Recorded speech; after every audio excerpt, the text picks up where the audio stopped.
Bonjour et bienvenue une heure d'ici. Eh bien, on débute le bulletin à Saint-Joachim, car le 29 mai dernier, on assistait à l'inauguration du bâtiment de l'Hôtel de Ville de Saint-Joachim, qui a fait peau neuve de l'intérieur avec des rénovations évaluées à 2 millions de dollars, dont 1,4 million provenant du gouvernement provincial et 100 000 dollars du gouvernement fédéral. La somme du fédéral a servi, entre autres, à acheter un ascenseur pour les personnes à mobilité réduite. Le maire Mario Langevin a souligné l'excellence du travail de son directeur général Hugues Jacob pour sa patience, son grand professionnalisme pendant la préparation des travaux et aussi pendant les travaux. C'est donc un maire très fier que nous avons eu le plaisir de rencontrer. En 2015, il y avait eu un groupe de l'Université Laval qui avait fait une étude puis qui nous recommandait plusieurs modifications parce qu'il y avait vraiment des problématiques à différents niveaux, que ce soit à Salambeau, que ce soit au niveau administratif puis tout.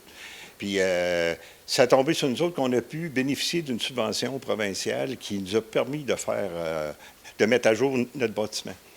Et là, à ce moment-là, l'important, donc, c'était de remettre et sûrement d'améliorer les lieux de travail pour les employés? Oui, question de sécurité, question de bien-être, question de... Il n'y avait aucune ventilation dans la bâtisse, il n'y avait pas de la climatisation, même au sous-sol, là, il n'y avait aucun changement d'air, parce que quand il y avait des grosses réunions ou les soirées, là, mais là, est-ce qu'on est vraiment ailleurs?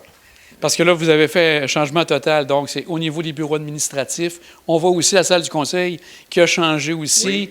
Et en bas, bien, même chose au niveau de la salle en bas, beaucoup plus fonctionnelle pour les groupes qui tiennent des activités sur place. Oui, exactement. Il y avait avant ça un stage qu'on appelle un... Qu'on pourrait dire ça. En tout cas, un stage, c'est parce qu'un local fermé qui servait à l'âge d'or. Ah. Et on a tout éliminé ça, tout mis ça sur le même palier, parce que là, on a pu faire installer un monte-personnes qu'on n'avait pas avant. Ça fait que les gens à mobilité réduite qui voulaient avoir accès au sous-sol ou en haut à nos services, là, que ce soit postal ou municipal, bien là, on est équipé pour permettre à tout le monde vraiment d'avoir accès. Là. OK, donc vous avez un ascenseur et j'ai vu aussi qu'à l'entrée, vous avez maintenant une rampe d'accès qui permet aux personnes de mobilité réduite d'entrer sans problème ici. Oui, exactement. Puis comme ici, dans la pièce, on a une sortie extérieure qu'il n'y avait pas non plus. Il y a une question de sécurité au deuxième étage. Écoutez, c'est vraiment extraordinaire d'avoir aussi qu'on est rendu aujourd'hui parce qu'on part de loin. Là. Il y avait un peu de pourriture sur les poutres importantes du bâtiment. On a eu plusieurs surprises là, en cours de route. Là. Donc, c'est comme vous dites, c'était vraiment un refacing, on pourrait dire, de fond en comble de tous les étages que vous aviez ici. Oui, incluant des fenêtres, puis tout ça, puis les couvre-planchers qui dataient quand même de je ne sais pas si c'est du début du bâtiment, mais c'est un bâtiment vu qu'il aurait été fait en 1962. Fait qu'il faisait quand même 63 ans, là, puis...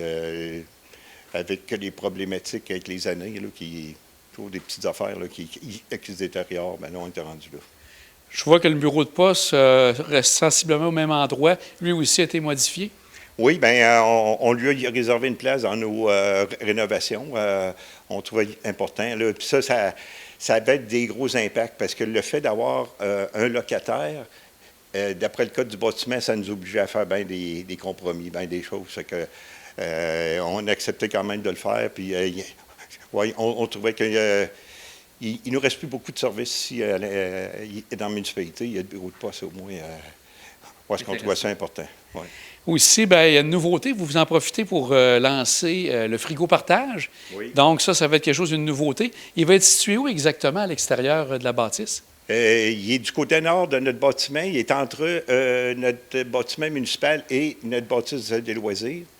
C'est une petite pièce qui est fermée avec un frigo. Là, il nous reste encore quelques aménagements, mais ça, c'est vraiment... les gens, il va falloir qu'il y ait plus de formation sur cet aspect-là, parce que les gens pensent que c'est pour soit des gens dans le besoin, des menus, mais c'est pas ça. C'est qu'on veut limiter les pertes de nourriture un petit peu partout, puis de pouvoir échanger. Comme là, quand il y a des activités, puis qu'il reste un paquet de nourriture, même dans le temps des fêtes, bien, les gens vont pouvoir l'emmener là pour que d'autres personnes en profitent. Fait que, pour éviter vraiment une perte de nourriture. Là, En tout cas, de ce qu'on voit, M. Langevin, ça a l'air vraiment bien. Félicitations. Donc, sûrement très fiers de ces rénovations-là. Oui. On prendra le temps de regarder, visiter le tout. Un grand merci à vous. Ça me fera plaisir. Merci beaucoup. Bienvenue à tout le monde qui voudra venir visiter là, ou venir voir notre emplacement. Ça nous fera plaisir.